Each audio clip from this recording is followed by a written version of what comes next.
getting your mental game really solid, really firing on all cylinders, makes such a huge difference to how well you play.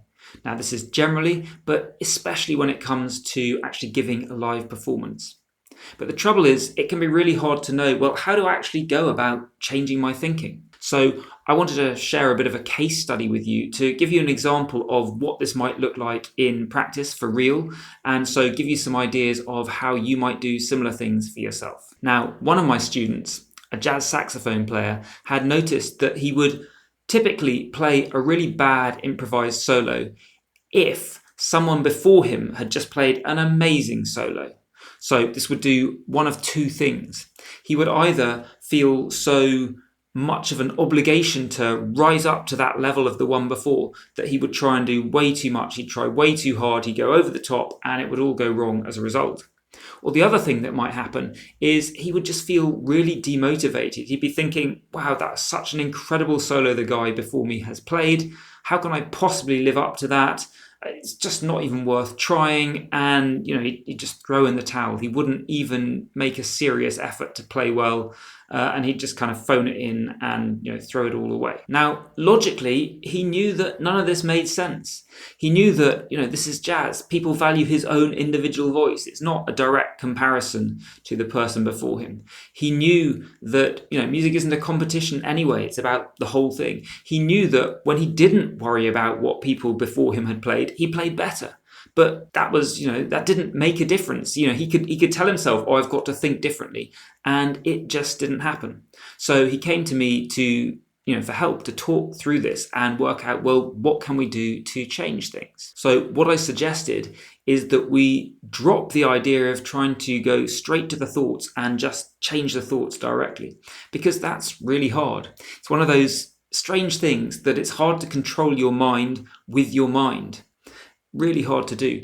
Much easier and a much better approach a lot of the time is to think, well, what can I use in my physical body, in my motions, in my actions, in concrete physical things that I can do that will then impact the mind and change the thinking there. That's often the best way to go. So what we came up with in this case was a very specific way to start his solo when he was in this situation, when he'd had this worry that, okay, the solo before me is great. What am I going to do about this? So we just gave him a very simple instruction to try out. And that was this. Start your solo by just playing one note, only one note, not allowed any more, and then pause. And then after that, you can go on from there. And so this was aimed to do two really important things for the two situations that he tended to find himself in. So the first is, in one, he had this tendency to overplay, to go for way too much, to try and do much too much stuff. So instead having the instruction, one note and then pause, that automatically counteracts that. He's not having to think, oh, I need to play just a small amount. But what is a small amount? He's not allowed to push the boundaries where it's just a few notes. If I'd said just play a few notes, well, you can always push that up. You can always do a bit more. And the pause in there, again, it forces him to stop. And so without worrying about the thinking at all at this point, we've just given a very concrete action which is guaranteed to, quote unquote, solve the problem at that point in time. And then if you look at it from the other way, this tendency that he had sometimes to just get disheartened by the fact, well, how can I possibly follow that amazing solo from the player just before? So in this case, we're fighting that tendency to get dispirited because there's a very clear task to do. He doesn't have to worry about thinking, is this going to be good or bad? He's just got one task, play one note and then pause. And the other thing is, this is a really simple task. So he's guaranteed to succeed at it.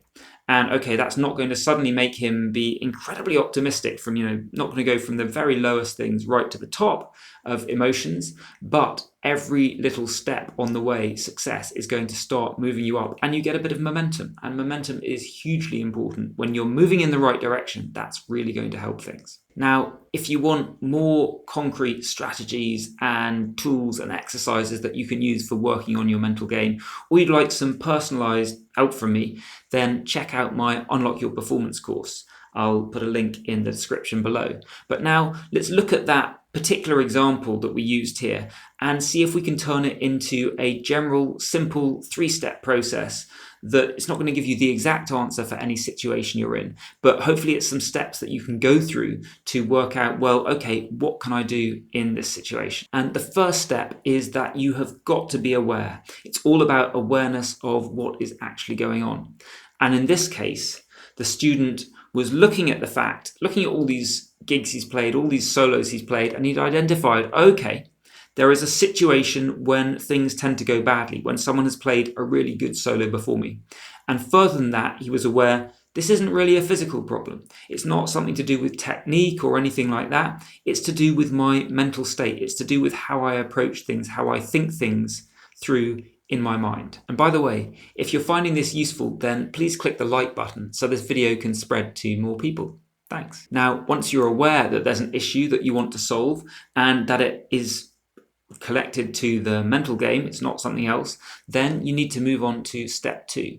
And this is about identifying exactly what it is that you want to change about your thoughts, feelings, or emotions. And so in this case, there were 2 things. One is we wanted to get my student to resist the temptation to overplay. And the thing here is that is very easy to say, oh, I want to not overplay, but it's very easy to forget that in the heat of the moment. So we've got to make sure that that's happening. And the second bit was this negative mood, the tendency to just lose hope. So we wanted to find a way to get him thinking positively again. And again, it's one thing to say, oh yeah, I'm going to think positively, but emotions have a tendency of ambushing you in the moment, and they can take you unexpectedly, and it can be much harder to deal with them than you might think when you're making plans beforehand. And then finally, we're going to move on to step 3, which is to identify a really simple physical action that you can take. So in this case, playing one note was a really good way of stopping the guy from overplaying. And it's really simple, so easy to remember, and it's very concrete. It's not play just a few notes, it's very specific, so it's really clear either you do it or you don't. And again, on the negative thinking side of things, it's a task, so it stops you from ruminating too much, from getting lost in your thoughts, lost in your emotions. And it's a simple task, so you can definitely achieve it and therefore just feel a little bit more positive and move those emotions up one step. And of course, it's not going to solve everything, but that's not what we're looking to do here. We're looking for what is the first step that gets us off on the right foot, because it's much easier to stay on a good path once you've started down on it than to fall off and then try and get back on later. So we're not looking for the perfect thing, which might be really hard to do, that's going to make, solve all our problems and guarantee everything is perfect.